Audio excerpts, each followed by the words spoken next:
A strong gold producer is one thing, but the bigger investor question is what comes next after the flagship mine. Today, we're looking at Caledonia Mining's results, its position today, and how its projects beyond its Blanket project could shape the company's next phase of growth. I'm joined today by Mark Learmonth, CEO of Caledonia Mining. Mark, welcome to the watch list. Yeah, nice to have. Thanks for having me.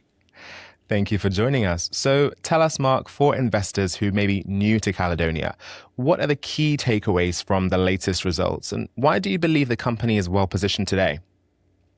Okay, as you know, we published our second quarter results this morning and showed a very strong improvement from the first quarter of the year. Production was up from about 14,000 to mid 17,000, so more gold ounces. And that's largely because, well, that's almost exclusively because the grade improved. So the economics are that it costs us $110 to move and process each ton of ore, and if that ton's got more gold in it, that goes straight through to the bottom line. So a big improvement. EBITDA for the quarter was about $46 million, and free cash flows, that's free cash flow after capex, was $28 million for the quarter. So we're a very profitable operation. And in gold mining, long-term value often depends on how well a company can build beyond its core producing asset, right? So beyond your current projects at Blanket, you've seen encouraging progress at Bilboes, Motapa, and more recently Cape Hit. How do those assets contribute to Caledonia's wider growth story? All right. Well, Caledonia is currently focused on the Blanket gold mine, which is our existing producing asset. And that's about 120 years old this year. So it's quite old. It produces anything between about 75,000 ounces of gold a year. And as you'll see, that actually has some short to medium term growth prospects. It's a fine asset, but there's nothing really to shout about. The big asset that should be getting investors excited is the Bilboes project, which is very big. It's very high grade. We've started on the process of developing that now. So we're well advanced in terms of raising the money. We're raising $600 million to fund that. We had a very successful convertible bond raise earlier on this year.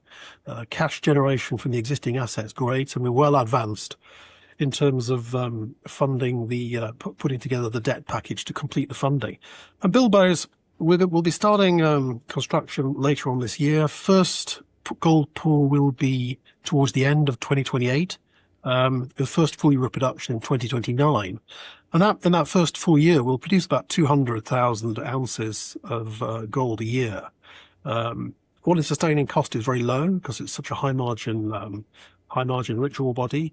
So the all-in sustaining cost for that asset is about $11.50.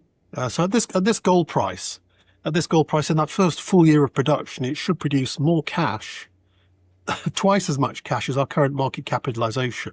So if that doesn't get investors interested, I don't know what will. So that's Bilboes, which is the immediate focus.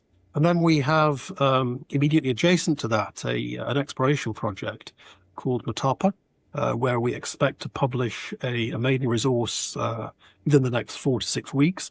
In due course, there's a couple of years of exploration to do there, but in due course, Motapa will either increase the rate of production at Bilboes and/or will extend the mine life, but that's very exciting. And then, as you mentioned, the Cape Hits at Blanket, that's a relatively recent discovery. Again, we'll be publishing a resource statement on that in the next 4 to 6 weeks. And that should give rise to some relatively short but quick cash generation by oxide mining and processing. But then longer term, we're optimistic that we might actually find a deeper sulfide resource, which is actually Blanket's core business. So we've got a cash producing asset, which funds our dividend and makes a contribution to our growth.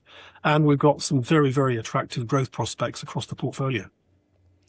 So this is a company with an established producing base at Blanket, but with investors increasingly focused on how the wider portfolio could drive the next stage of growth. Thank you so much for your time today, Mark. Thank you. Once again, that is Mark Learmonth, CEO of Caledonia Mining. For more information on the company and its projects, visit caledoniamining.com. That's all for this episode of The Watch List. I'm Ricky Lee. Make good choices today.